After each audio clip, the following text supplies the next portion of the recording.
Here comes the first slide.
Bonnie says you need to fix your hat.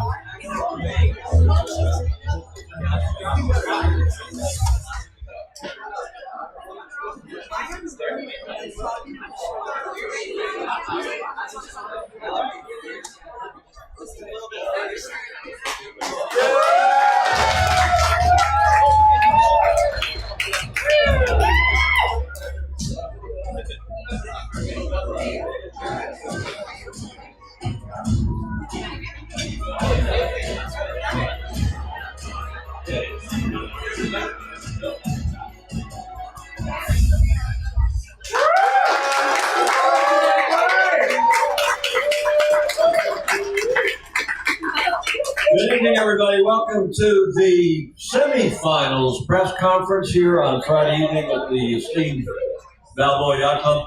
Did we have a great day of racing today, or what?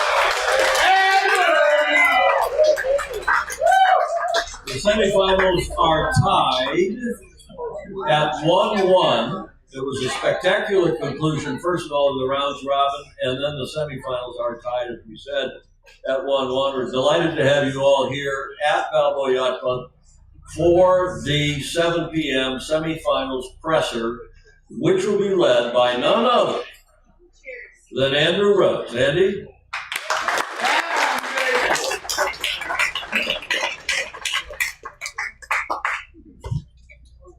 How was your day, Andrew? Well, any day I can sit next to you all day is a good day, Tom. And Matt Whitfield. Seriously. Matt Whitfield. The hospitality on the Bretschker boat on Adios with Peter. Yeah, the only, as you may have heard, there's a writers and actors strike here in Southern California. But we, of course, are a professional media team. So the only person that was working that was not on strike was our craft services director, Kari Bretschker, who provides unbelievable food and beverages to us all day.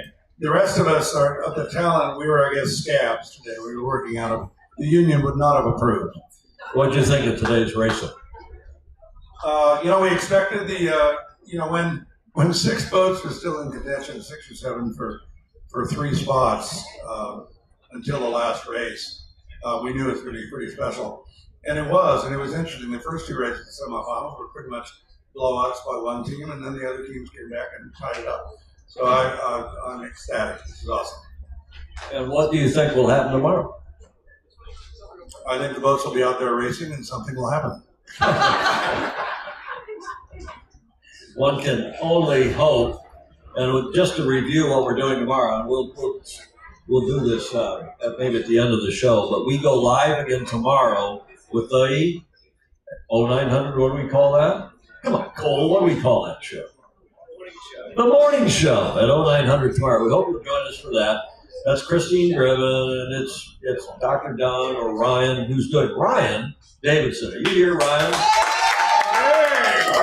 Who is doing a fabulous job for us with the race committee, filling in for Dr. Don Becker.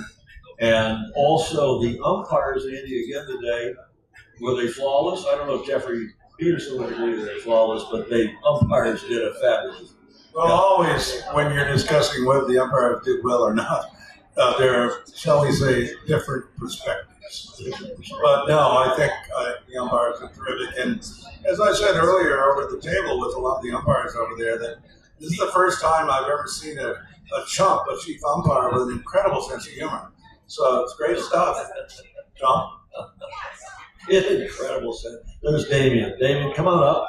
Damien! Come on, Damien. Damien! Come on up. We don't need you to sit or talk, but we just want to get it on the And Diamond's a fellow Aussie, well, I guess I'm not, but anyway, he's. We just want to recognize That's you. right. You're Australian, you're not needed, man. Damien, maybe you want to say something. Maybe you also want to tell us what happened in that second penalty that Jeffrey copped today. I'd love to be able to tell you, but I was in the cheap seats watching it. So there were a couple of other umpires handling the match who were no doubt in the right position to make the right call. Damien, that was a really good and political answer. That's awesome. Thanks. Thank you. Thanks for the Thank you, David. Great job. Great job. Okay, Andrew, we've got some competitors to introduce here. We're going to bring up two sets of semifinalists. In the first set, who can identify these two croutons? Justin Callahan and Jeffrey Peters.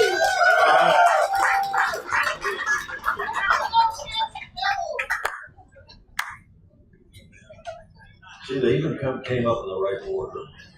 Andrew, take it away. So, Justin, you were just telling me that you were basically, some of the things you did there, got pounded in the first race and then came back. You were just trying to please me. Is that true? Yeah, I just try to make you seem as right as possible. All right. Well, not that you like being talked about on air, right? You don't care about being talked about on air? No. I mean, as long as it's good news. Yeah. Hopefully. I haven't watched it yet. Well, nor have I. So I have no idea what it is. But, well, maybe it's the Harvard thing that, we don't need any more publicity. We're fine. We're famous already, right? That was a great comeback. Let's talk about sailing. You got, to use one of the sailing expressions, you got pounded in the first race. Yeah, we got obliterated pretty quickly. I think it was pretty obvious we kind of both wanted the left, and on the first race we didn't really execute our start. We got hooked a little too early and had to tack out. Kind of end up hipped up on Jeffrey. And it kind of didn't go so well there. You stayed for a while, huh? We stayed for a while, and then we didn't have the best wheels, and then I kind of just looked at your boat. We made a lot of adjustments after we realized we were slow, and I think that helped us a little bit more in the second race. Well, I was going to say, in the second race, and we'll ask Jeffrey the same question, but I think they were way fast.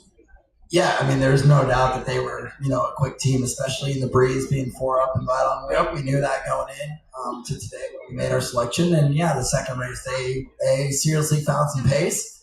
And, yeah, it was a really good race. And, we were expecting off that start of the second race. It's like, sweet, like, this is going to be a repeat of the race one. We got the left. We know that the left was favored. And, I kept looking over my shoulder and just going, holy shit, he's going high. He's going faster. Oh, my God, he's going back forward. Okay, it looks like we're following into this one, boys. It's pretty quick. Yeah, we could see probably something I know, something you couldn't, but it looked like, I remember the sun came out just briefly there, and it went just a little bit right.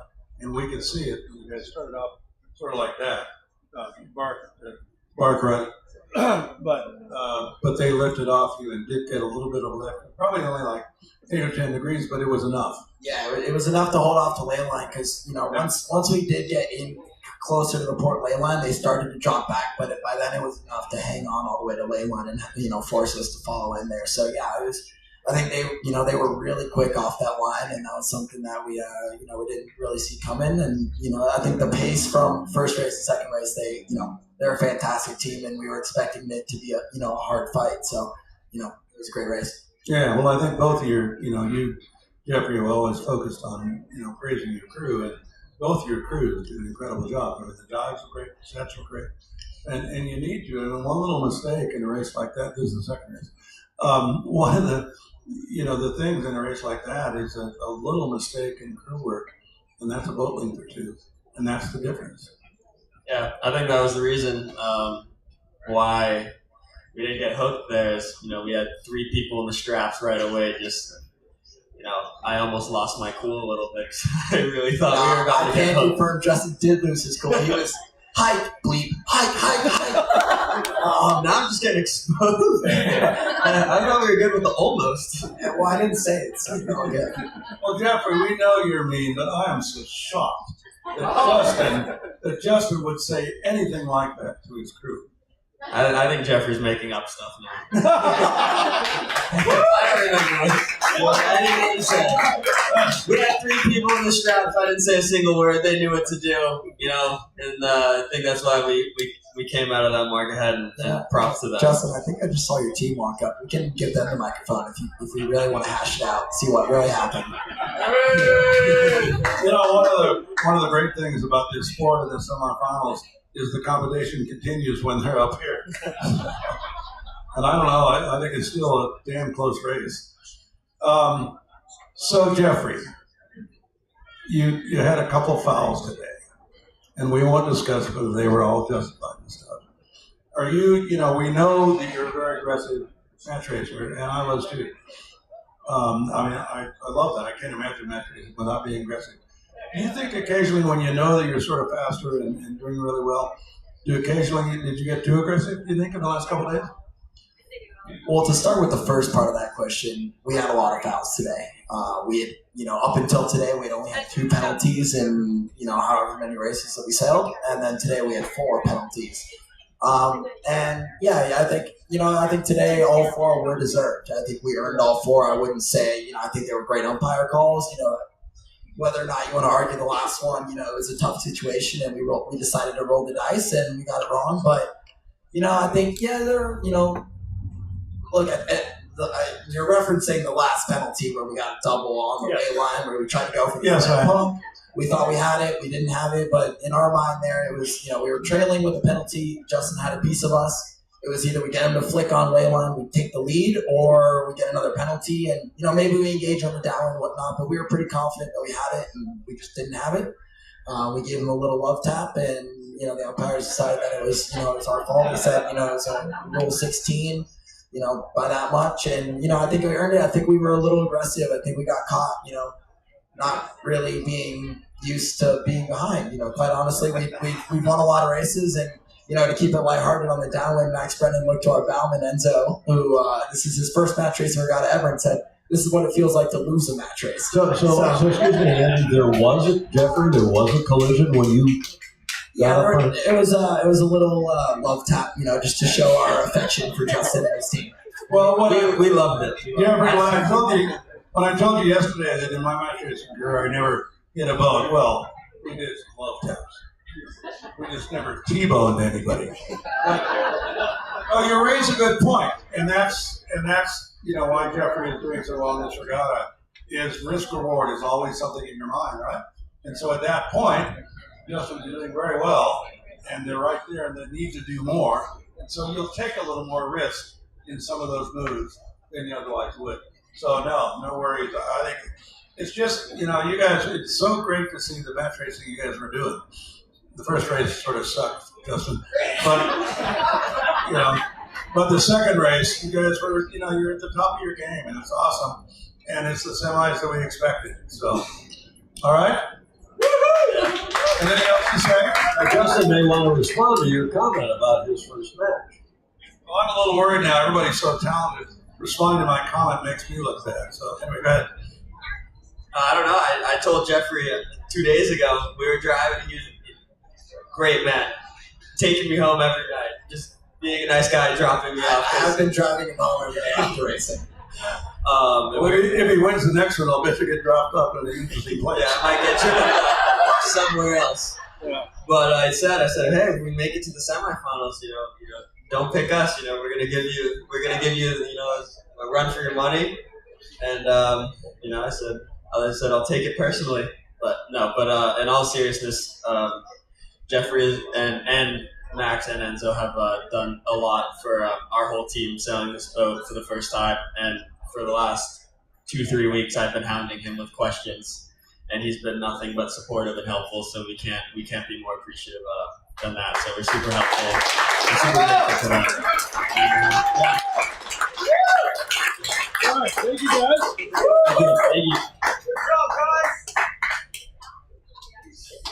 Andrew, are we ready for the next pair? Yeah, I just think, I want to go back to what you said, Tom, tonight, is that kind of sportsmanship, that's what we expect of the great one design classes in the world and in the Governor's Cup.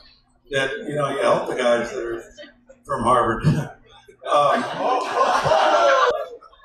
But no, those with more experience help the other guys. If you're really confident in your ability in this stuff, you're happy to help everybody else because you still think you're better and you gotta believe you're better. Let's have the next two semifinals up here. And the next two semifinals, of course, are, come on up, guys, Morgan Pinkney and Cole Packer.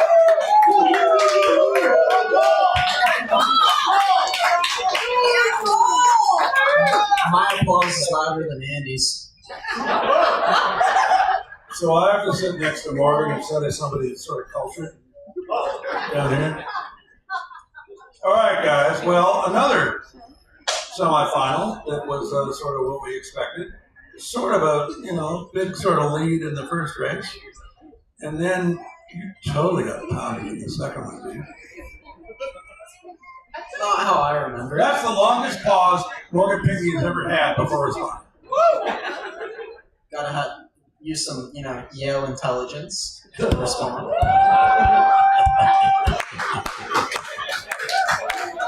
You noticed he got away without responding. Hey, well, I don't think you would have a response. That Stanford intelligence isn't there. You never respond.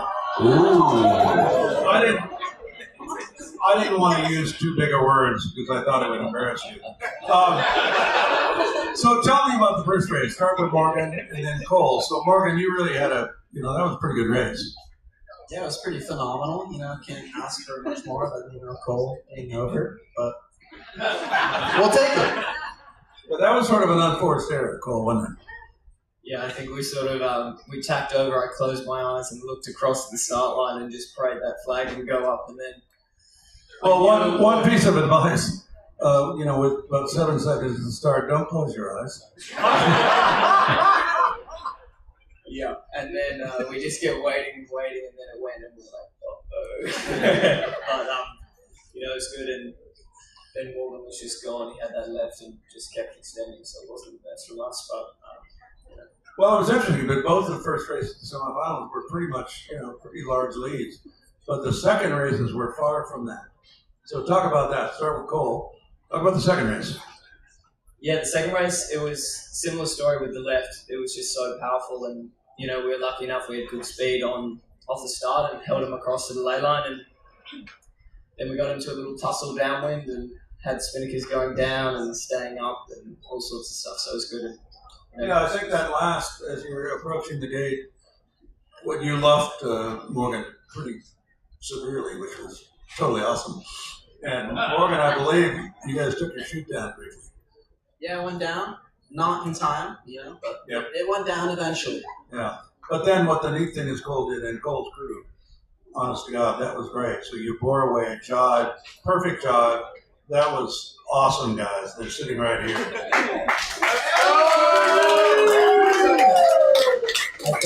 And he came in, he pulls up the phone and watches the replay of that moment and listened and heard the great crew work comment. I think he's never had a bigger smile across his face. So Well, it was true. It was true. And, we say that, and we had a complaint yesterday from someone who said, get some crews up here, and we probably will tomorrow, but maybe on the morning show. But if there's ever if you ever worry about whether the crews were really important to this, that particular maneuver, that stuff was awesome. Good point. And it's fun to see, It's, oh, look at that, he's going to dive, he's just standing away from him. And Morgan was probably thinking the same thing. Oh, he's just standing away from me. Anyway, great racing, you guys. It's what we intended, and you guys are all close. And truly, this is a total cliche, but any one of the 4 semifinalists could win this, don't you think? yeah, for sure. I think all three of us have done it before, and I think it just proves like how much one Gov Cup experience does for you coming back. It's a whole different thing. So Yeah, Morgan has too, and Justin is the only rookie, and not a rookie at sailing, because he's a couple-time national champion in dinghies, but he's new at the Governor's Cup, and it is different without question. Putting the crew together of that size and sailing on these boats. So Justin's sort of he gets the I don't know what's the word for best rookie, without question. And you're here, you're in the semis, and it would have been easy to think that Jeffrey's going to sort of beat him the first way. Well, he did. Oh God, I hope this isn't. But I said we asked online. A couple of people said, well, what's he going to? Tom said, what's Justin's attitude right now? And I don't know if this is true, but I said, I'll bet he's just saying, that was that, and it's over, and we're not thinking about it. Now let's just go get it. And I think all you guys, Morgan and Cole and Jeffrey, I know does.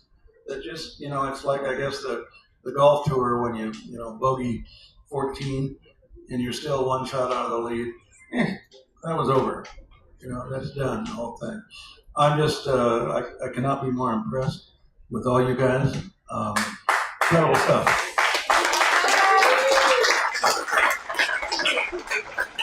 All right, one last question. So, Morgan, how are you going to get in tomorrow? oh, we're gonna get him. That's top secret info. Can't tell about. Go Morgan! Cole? I think Marius wished bad dreams on Jeffrey last time. Oh, God, Marius. Yeah, Marius. Call Marius and see if he wants to wish some bad dreams on. Well, Jeffrey. Andy, I have a dream catcher. Wouldn't you know? Yeah, well, anyway, it'll be great fun, and but I sort of recommend the best way to win a race is get a first place start and continue to improve your position. So think about that. Thanks, guys.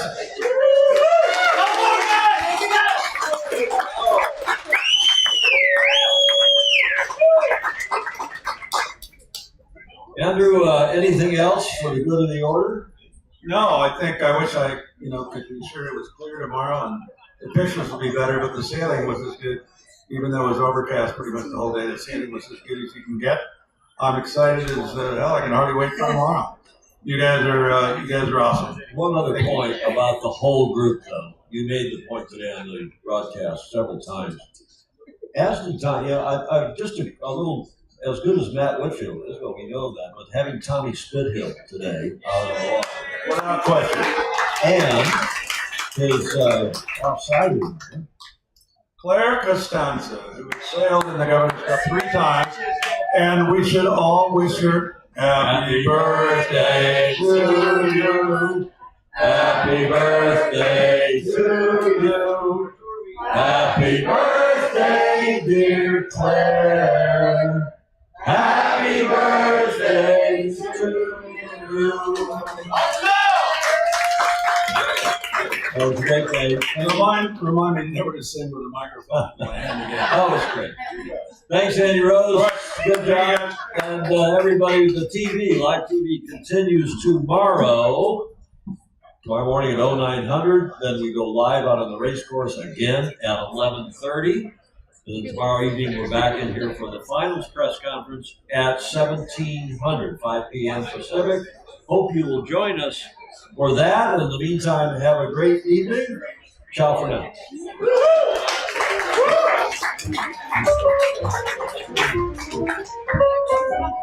Good job, Shirley.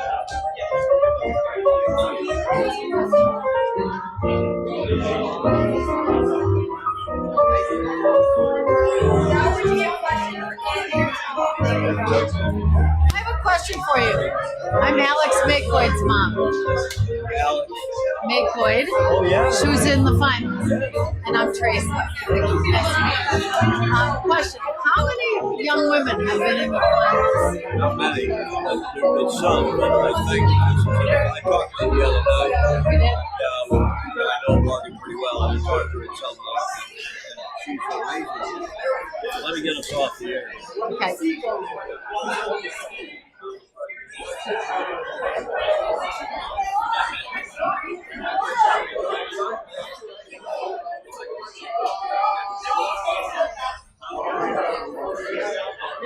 Okay.